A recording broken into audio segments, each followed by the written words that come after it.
마태복음 84번째 시간입니다. 변화산의 예수님의 음성. 예수님 생애 6가지 사건을 꼽는다면 예수님 탄생입니다. 그리고 십자가의 죽음, 부활, 승천, 그리고 구름 타고 다시 오실 재림 사건, 그리고 본문에 나오는 예수님 변형 사건입니다. 오늘 이 본문 사건이 중요하기 때문에 공간복음에 똑같이 취급하고 있어요. 자, 1절을 같이 읽습니다. 엿새 후에 예수께서 베드로와 야고보와 그 형제 요한을 데리시고 따로 높은 산에 올라가셨더니, 예수님께서 고난당해야 할 것을 말씀하시고 난 후에 6일이 지난 후 이제 산에 올라가셨어요. 근데 마태와 마가는 6일 후에 올라가셨다 이렇게 말하고 있는데, 누가는 8일쯤 되어서 올라갔다 이렇게 또 기록하고 있어요. 아무튼 올라가셨어요. 근데 동행한 사람이 베드로와 요한과 야고보라는 거예요. 12제자 중에서 이 산에 함께 올라가 큰 영광을, 그 모습을 본 사람이 이 세 사람입니다. 이들은요 따로 택함을 입은 자들입니다. 그래서 예수님이 수제자다 이렇게 불렀어요. 세 사람은 예수님 사랑받으면서 그 중요한 사역의 현장에 함께 있었습니다. 회당장 야이로의 딸을 살린 현장에 그 이 세 사람이 예수님이 그 방으로 같이 데리고 갔어요. 그리고 겟세마네 동산에 기도할 때도 이 세 사람이 또 함께 동행했습니다. 그 예수님의 제자가 되었다는 사실, 영광 중에서도 영광입니다. 그런데 이 세 사람은 그 이름들이 지워지지를 않았어요. 후에 베드로는 하나님의 종이 되어 예루살렘 교회를 설립했고, 야고보는 첫 순교하는 제자가 됩니다. 그리고 요한은 patmos섬에서 주님의 계시를 받아 요한계시록을 기록했어요. 그러니까 핵심적인 제자들로서 각자의 그 사명이 예수님 안 계셨을 때 계속 이어나간 것을 볼 수 있습니다. 그러니까 우리가 일할 때 이렇게 핵심이 된다, 교회의 핵심 일꾼이 된다, 이거는 참 중요한 거예요. 구경꾼이 아니라 내가 주어진 일에 나서서 열심을 다하는 이런 모습들, 결국에는 끝까지 또 함께 하나님 나라를 이어나가는 것을 볼 수 있어요. 오늘 예수님이 제자를 데리고 산에 올라갔는데, 이 산이 어떤 산인지는 정확히 알 수가 없어요. 마가복음 8장과 누가복음 9장에도 같이 나오는데, 마가와 마태는 가이사라 빌립보 지방에 있는 가까운 산이다, 그 가까운 곳에 바로 홀몬산이 있었습니다. 그 산이다 이렇게 또 지명하는 학자들도 있어요. 그런데도 정확한 위치가 어디인지 알 수 없기에 예수님이 변화된 곳이라고 해서 변화산이라고 부르는 거예요. 그러면 예수님이 왜 모든 제자 중에서 이 세 제자만 같이 산에 올라갔냐 이거죠. 그러니까 학자들의 또 견해를 보면, 그때 모든 제자를 향해서 산에 올라가자 했는데 이 세 사람만 제외하고 나머지는 산에 올라가기를 꺼리했다는 거예요. 두려워하는 사람도 있었고 바쁜 사람도 있었고 서로 핑계를 댔다는 겁니다. 그런데 이 세 제자만 만사를 제쳐두고 따라왔다는 거예요. 그러니까 하나님의 일에, 예수님이 가시는 일에 어디든지 자기 일을 뒤로하고 따라가는 거. 그러니까 그 예수님 그 변화되는 그 영광의 모습을 본들이 집중 눈으로 본 겁니다. 왜 예수님이 그럼 높은 산에 올라섰을까? 은밀한 장소를 택한 겁니다. 예수님이 변형하시기 전에 은밀한 곳을 택한 거예요. 사람들이 없는 곳, 제 제자와 예수님만 있는 것, 세상과 멀리 떨어진 한적한 곳을 바로 찾은 거예요. 그리고 산에 기도하러 가셨습니다. 산에서 가르치시고 산에서 기도하시고 산에서 변형하셨어요. 그리고 산에서 승천하셨습니다. 오늘 그 2절에 예수님의 변형되는 모습이 나옵니다. 2절을 읽습니다. 저희 앞에서 변형되사 그 얼굴이 해같이 빛나며 옷이 빛과 같이 휘어졌더라. 그러니까 예수님 모습이 순식간에 변해졌는데 얼굴이 해같이 빛난다. 자, 옷이 휘어졌다. 근데 마가복음 9장 3절에는 세상에서 아무리 빨래를 잘해도 이렇게 될 수 없을 정도로 표현합니다. 여러분 빨래 많이 하시죠? 다 이렇게 하기 위해서 많은 세제를 넣죠?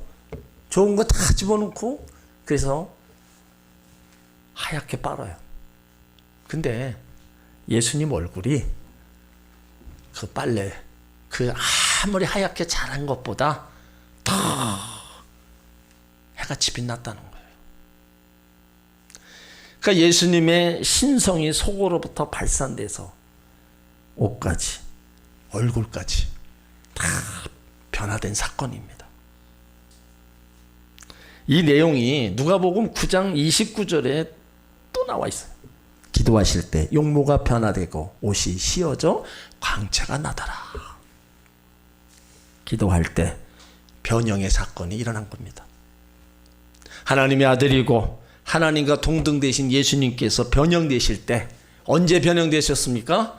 기도하실 때 변형됐다면 우리도 기도함으로 변화의 체험을 해야 됩니다.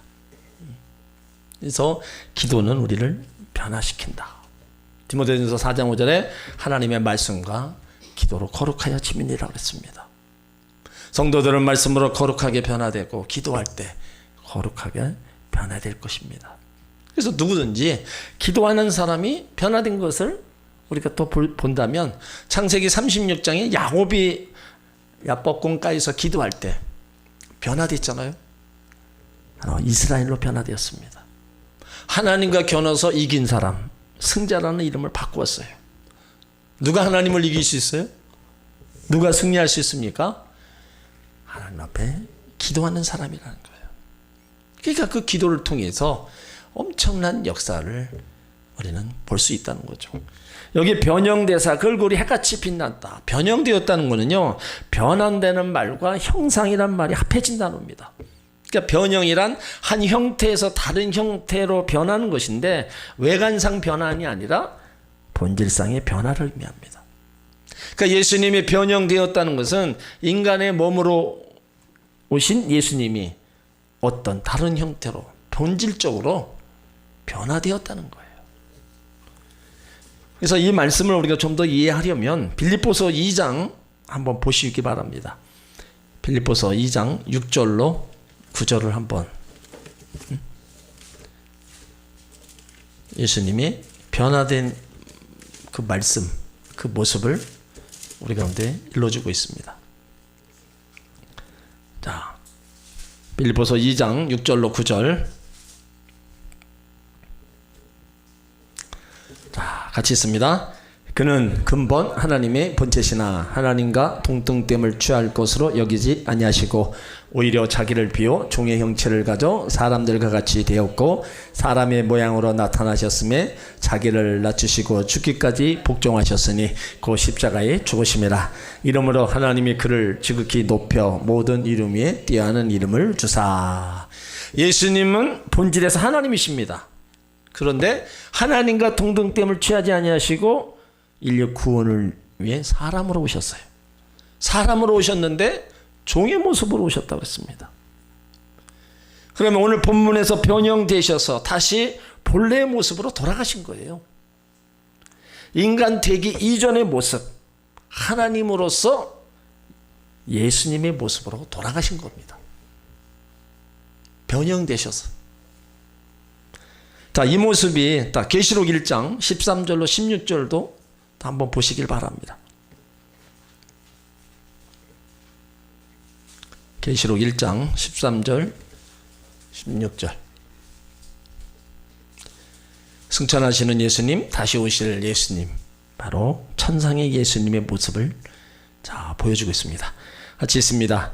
촛대 사이에 인자 같은 이가 발에 끌리는 옷을 입고 가슴에 금띠를 띠고 그 머리와 털이 희기가 흰 양털 같고 눈 같으며 그의 눈은 불꽃 같고 그의 발은 풀무에 단련된 빛난 주석 같고 그의 음성은 맑은 물소리 같으며 그 오른손에는 7 별이 있고 그 입에서 좌우에 날선 곰이 나오고 그 얼굴은 해가 힘있게 비추는 것 같더라. 예수님의 승천하시는 모습, 다시 오실 예수님 모습, 천상의 예수님 모습이에요. 그러니까 이 모습을 베드로와 요한, 야고보에게 보여주셨어요. 그러면 우리에게도 보여주셨습니까? 들려주셨습니까? 우리는 직접 보지는 못했지만 우리 가운데는 들려주셨어요. 그 얼굴이 해같이 빛나며 옷과 같이 바로 휘어졌더라. 예수님의 영광과 거룩한 신성의 위엄을 보여주는 말씀입니다. 자, 그렇다면 왜 예수님께서 제자들에게 이런 모습을 보여주셨을까요? 예수님의 번영된 모습은 제자들이 지금까지 보아왔던 모습과 전혀 다른 모습입니다. 제자들은 지금까지 예수님 모습을 머리 들 것도 없는 그런 모습, 초라하고 고생하시고 연약한 육신의 모습만 보아왔습니다. 그래서 이 영광스러움을, 이 모습을 보고 놀란 거예요. 예수님께서 왜 제자들 앞에서 변형되셨을까? 이것은요, 제자들에게 부활신앙을 심어주기 위함입니다. 마태복음 16장 21절에 예수님께서 내가 이제는 죽어야 된다. 그리고 사흘 만에 내가 살아날 거다. 그때 베드로가 절대로 그런 일이 없을 겁니다. 큰 소리 쳤어요. 그러니까 예수님이 보실 때 제자들의 근본, 고난을 싫어요 해설하기보다 부활신앙이 없었어요. 여러분, 부활이 없다면 예수님의 고난과 죽음은 가장 큰 비극입니다. 그러니까 부활을 믿지 못하는 제자들에게 예수님의 고난과 죽으심 현실로 받아들일 수가 없었습니다. 예수님이 죽으시면 복음의 역사도 망하고 자기들의 인생도 망한다고 생각했어요. 이런 제자들 앞에서 예수님이 변형되사 자기의 고난과 죽음 후에 지금과 비교할 수 없을 만큼 영광스러운 승리와 부활이 있다는 사실을 지금 보여주셨습니다. 이 사실은 말로 설명할 수 없는 신비입니다. 어찌 보면 시청과 교육이에요. 예수님께서 친히 변형되심으로써 최후 승리와 영광을 두 눈으로 직접 확인하도록 보여주신 겁니다. 이 일로 인해서 후에 베드로는요, 예수님 변형되신 모습을 통해서 그리스도의 권능과 재림에 대한 확신을 갖게 됩니다. 베드로는 예수님께서 부활하신 후 변화산 사건을 기억하면서 다음과 같은 간증을 했어요. 베드로후서 1장 16절에 보면 우리 주 예수 그리스도의 능력과 강림하심을 너희에게 알게 한 것이 공교히 만든 이야기를 쫓는 것이 아니요 우리는 그의 크신 권능을 친히 본 자라. 그러니까 베드로가 이 사건을 통해서 예수님 부활의 권능을 알게 되었습니다. 또한 장차 크신 권능으로 재림하실 것을 확신하게 되는. 그래서 그는 십자가에 거꾸로 죽기까지 기쁨으로 그 십자가를 지고 순교의 길을 걸어갈 수 있었습니다. 자기가 본 예수님, 인간이 아니라 하나님으로서 그렇게 변형된 모습, 그 모습 속에서 베드로는 더 확신을 갖고 복음을 전하면서 십자가에 거꾸로 달려 죽으면서까지도 순교의 길을 걸어갔던 겁니다. 그러니까 예수님 만난 사람의 모습이에요. 사도 바울도 그랬잖아요. 그러니까 우리가 예수님을 진정으로 만났느냐 못 만났느냐, 우리 신앙, 우리 믿음이 달라지는 겁니다. 정말로 예수님이 나를 위해서 십자가에 죽으시고 나를 위해서 행하신 일을 내가 확실히 알고 믿고 나간다면 여러분, 우리가 신앙생활 소홀히 할 수 없습니다. 끝까지 주님 붙잡고 나가는 거예요. 거기에 생명이 있으니까, 거기에 내가 사는 길이니까 딴 데 가라고 밀쳐도 내가 왜 가냐고, 나는 주님 없이 못 산다고 고백하면서 주님을 끝까지 붙잡는 사람이 되는 겁니다. 여기 변화 사건의 중요한 이유가 또 뭐냐면은 우리 가운데 소망을 주시기 위해서 변형되었다는 겁니다. 장차 주님 앞에 휴거될 때 신령한 몸, 영화로운 몸으로 변화되어 주님 앞에 서는 공중 혼인 잔치가 있습니다. 예수님이 이렇게 변화되셨다면 우리도 이렇게 변화되어 주님 앞에 설 거라는 거예요. 여러분 한번 생각해 보세요. 지금의 내 육신의 병든 몸, 나이든 이런 몸이 아니라 신령한 몸, 영화로운 몸으로 변형되어서 주님 앞에 선다. 그것이 우리 성도들의 소망입니다. 그런 날이 올 것 같아요? 안 올 것 같아요? 자신 없습니까?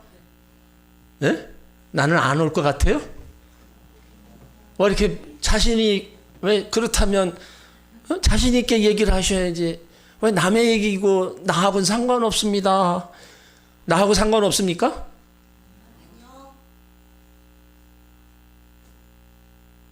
주님 앞에 우리가 서지 못한다면 여러분 어떻게 되겠어요? 우리가 지금 주님 앞에 서려고 주님 앞에 또 가까이 나오고 주님을 예배하고 찬양하며 나가는 거잖아요. 주님이 오라가시는 그날에 신령한 몸, 영화로운 몸으로 확 변화되어서 주님의 혼인잔치에 함께 참여한다. 여러분, 그런 영광의 날이 우리 앞에 예비되어 있다는 거예요. 혹시라도 내 앞에 그런 날이 있을까? 여러분, 그런 추워도 생각하지 마세요. 그 생각 자체가 나는 구원의 확신도 없고 나는 그 앞에 설 자격도 없다. 그렇게 생각하는 사람이에요. 여러분, 우리가 무슨 자격이 있어서 씁니까? 예수 믿는다는 그 하나 때문에 우리가 그 앞에 서는 거예요. 다른 이유가 없습니다. 그러니까 그것이 우리의 믿는 자들의 소망이라는 거예요.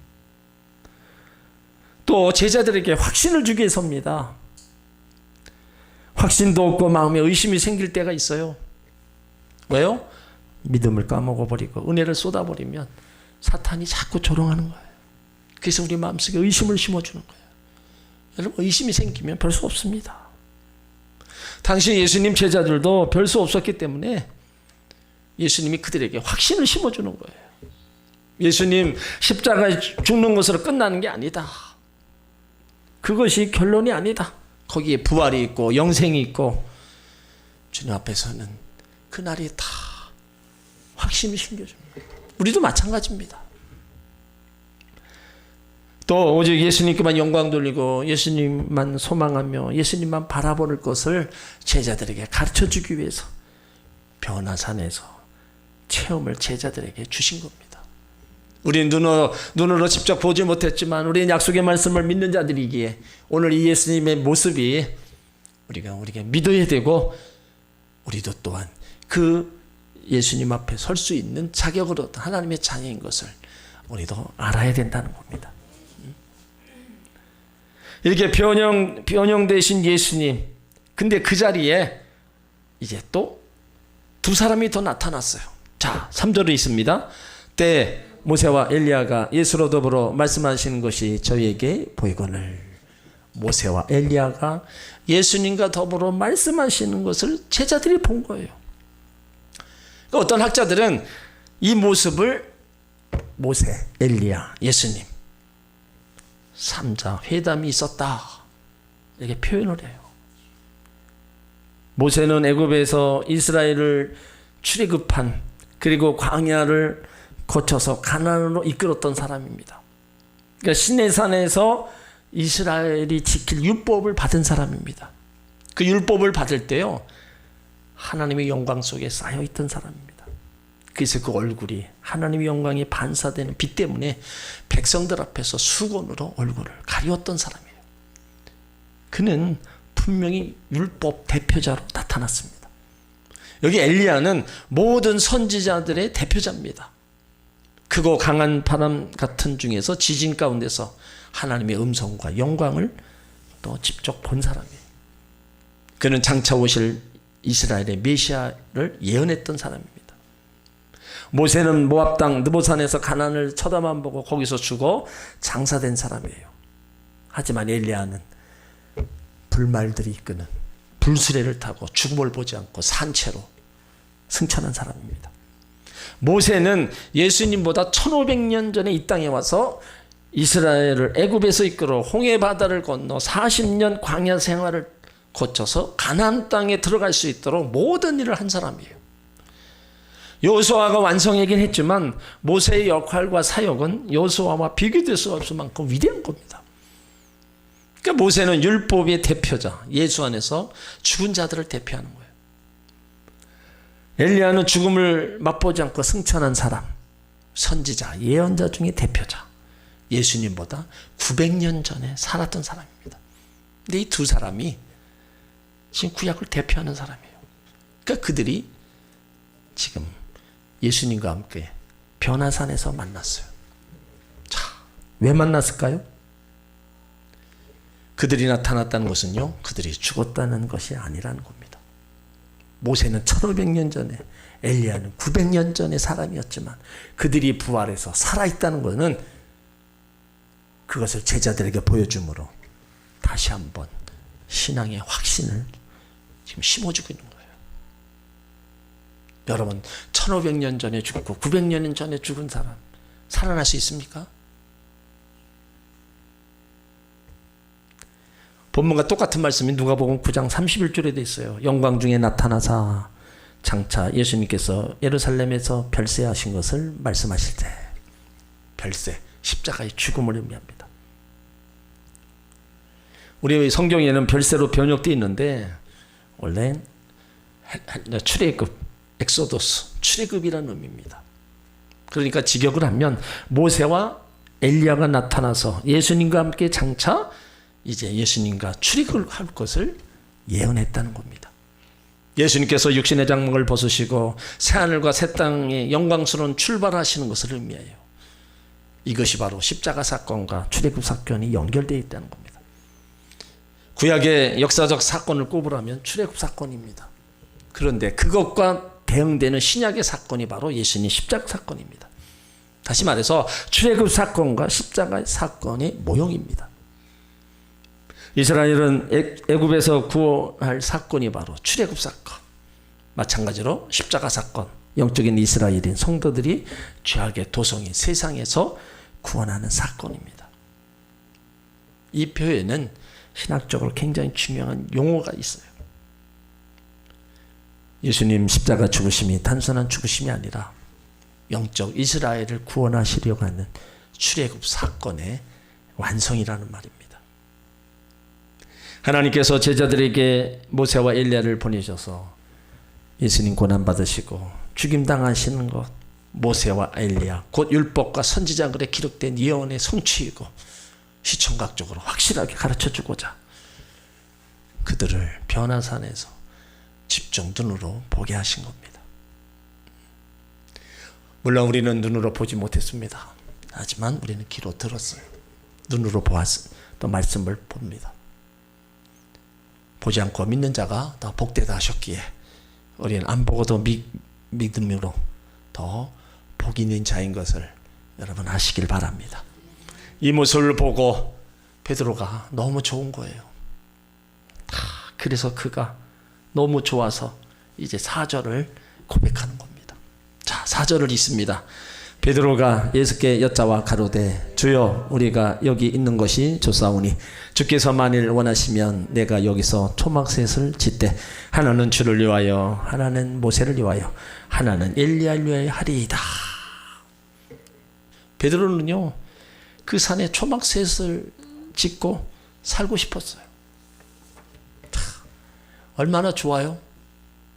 그러니까 그냥 여기서 살고 싶은 거예요. 신비에 머물러 살고 싶었습니다. 여러분, 신비의 체험은 많이 하면 할수록 좋습니다.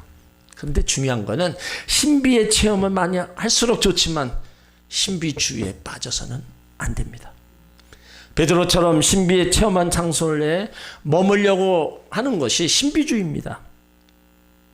신비 체험한 사람들이 따라다니는 거, 그 사람들을 따라다니는 게 신비주의에 빠지는 겁니다. 좋은 거예요. 하지만 빠지면 안 됩니다. 누구에게 은혜를 받았다, 누구에게 병고침 받았다, 여러분 거기 집착하면 안 되는 겁니다. 다 예수님께서 그분을 통하여 치료하시고 은혜를 주신 것뿐입니다. 그 사람이 한 게 아니라 예수님이 하셨다는 거. 그래서 그 사람을 보는 게 아니라 그 일하신 예수님을 봐야 되는 거예요. 그곳에서 은혜를 받았고 그곳에서 병고침 받았다, 그곳에 장소를 집착해서는 안 된다는 겁니다. 은혜를 주시고 병 고쳐주신 분은 주님이시기 때문에 바로 주님만 봐야 된다는 거예요.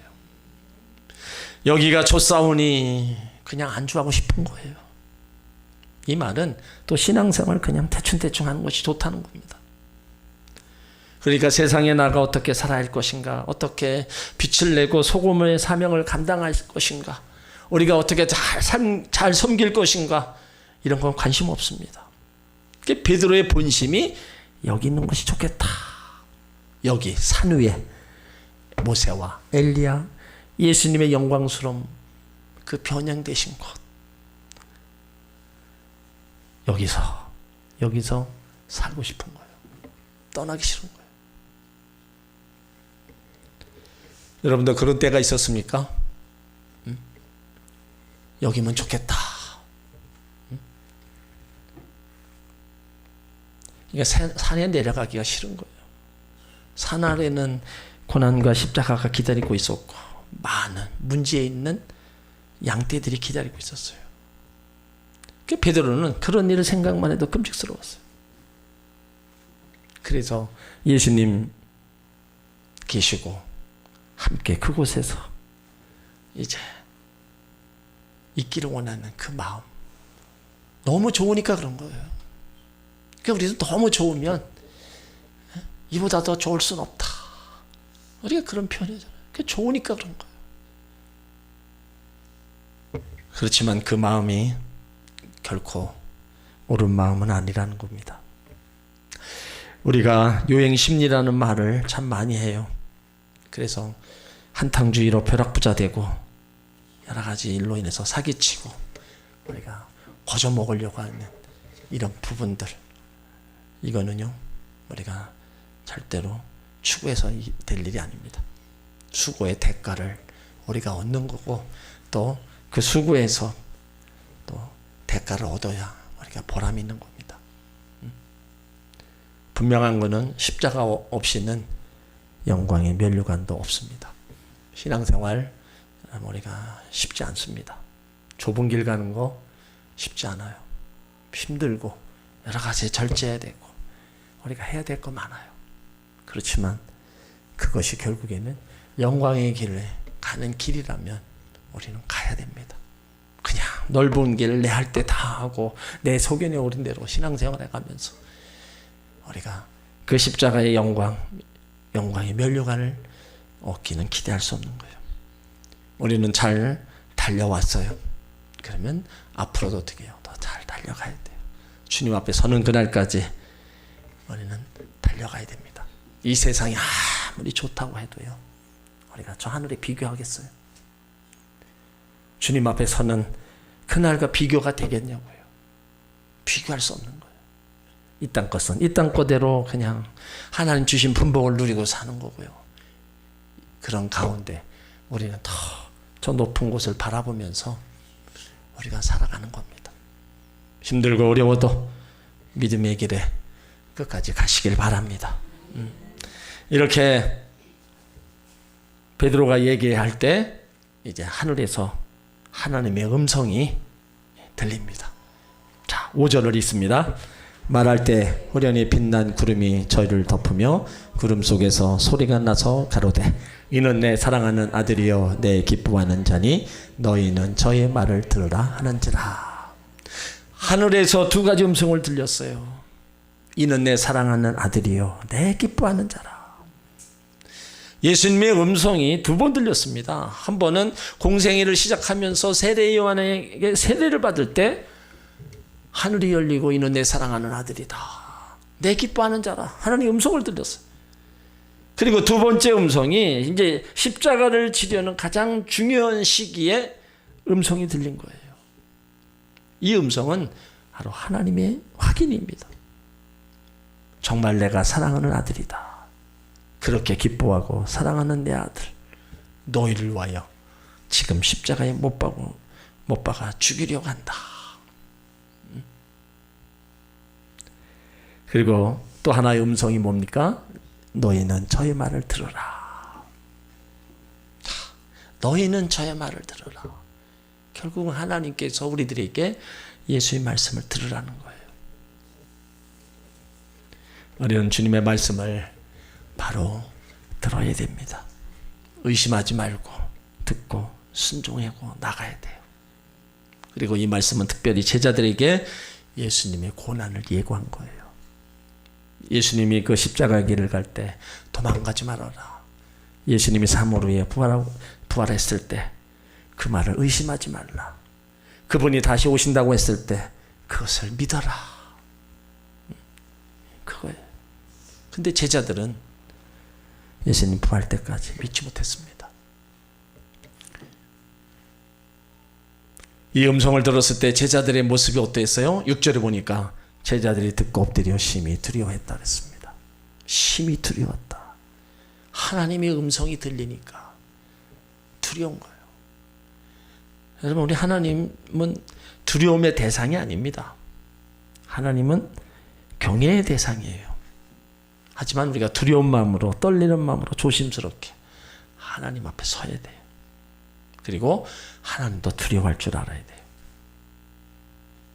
그래야 우리가 하나님을 두려워하고 바르게 살아가기를 힘쓰고 애쓸 수 있는 겁니다. 그 두려워 떨고 있는 제자들에게 예수님이 손을 대시며 말씀하십니다. 7절을 읽습니다. 예수께서 나와 저에게 손을 대시며 가라사대 일어나라 두려워 말라 하신대. 예수님의 사랑과 연민의 정을 나타내는 거예요. 사랑하는 제자들이 두려워 떨고 있을 때 두려워하지 말아라. 왜요? 하나님이 늘 함께 해주시기 때문입니다. 지금도 두려워하고 염려하고 여러 가지 고통 속에 있을 때 두려워하지 말라. 내가 너와 함께 함이니라. 놀라지 말라. 나는 내 하나님이 됨이니라. 내가 너를 굳세게 하리라. 내가 너를 도와주리라 말씀하고 있는 거예요. 그 주님의 도움의 손길이 우리 가운데 있음을 믿으시길 바랍니다. 자, 8절을 읽습니다. 제자들이 눈을 들고 보매 오직 예수 외에는 아무도 보이지 아니하더라. 예수 외에는 아무도 보이지 아니하더라. 이제는 모세도 엘리야도 다 갔어요. 근데 예수님만 남았어요. 근데 이 예수님의 모습은 이제 인간 예수님의 모습입니다. 변형되신 거. 이제 다시 인간 예수의 모습을 나타내 보이신 거예요. 우리가 교회 와서도 우리가 사람이 보이면 안 됩니다. 예수님만 보여야 돼요. 처음에 교회에 나오면 예수님 보이지 않고 사람만 보이기 쉽습니다. 그러다 보니까 교인들이 왜 저래 하면서 사람 때문에 왔다가 사람 때문에 또 떠나가기 쉬워요. 근데 교회는 완전한 사람이 모이는 것이 아니라 구원받은 사람들이 모이는 곳입니다. 그러니까 구원받은 사람이란 완전한 사람이 아니라 완전을 향하여 가는 사람입니다. 그러니까 교회 와서 완전한 사람 찾지 말고 완전하신 예수님을 찾아야 된다는 거예요. 그래서 예수님만 보여야 바로 예수님의 공동체가 되는 거예요. 그러므로 환경 보지 말고 예수님만 보면 우리의 승리의 날이 분명히 옵니다. 오늘 이 본문을 가리켜서 변화산의 성회라고도 얘기합니다. 그러니까 변화산의 성회, 예수 중심의 성회였다는 거죠. 그러니까 사람들 중심으로 모이는 곳, 그것이 아니라 예수님 중심으로 모이는 곳, 그것이 바로 은혜, 바로 축복과 권능에 따른다는 것. 그러니까 예수 중심, 예수님만 보인다. 이게 참 대단한 거예요. 그리고 이 변화에, 이 성회에서 변화가 일어났잖아요. 예수님 용모가 변화됐습니다. 그의 모습이 다 변화됐어요. 우리 모습도 바로 하나하나 모습이, 우리의 외적인 모습, 내 입술의 모습, 내 심령의 모습, 결국은 예수님만 보여지는 그런 모습. 오직 예수님만 보이더라. 그러니까 예수님만 완전한 계시자, 예수님만 우리의 구세주, 예수님만 우리의 신앙이 되시는 겁니다. 그 예수님이 세상 끝날까지 우리와 같이 계신다고 말씀하고 있어요. 오늘 변화산에서 예수님 모습, 그 얼굴이 해같이 빛나고 옷이 빛과 같이 신 모습, 하나님이신 예수님, 이는 내 사랑하는 아들이요 내 기뻐하는 자니 너희는 저희 말을 들어라. 우리는 그 예수님의 말씀을 듣고 순종하며 나가는 제자들이 되어야 될 줄 믿습니다. 예수님 외에 아무것도 보이지 않고 예수님만 보이고 예수님만 따라가는 그런 믿음의 제자들. 그러면 이 다음에 우리 몸도 신령한 몸 영화로움으로 변화되어서 주님 앞에 서는 그 영광을 얻게 될 줄 믿습니다.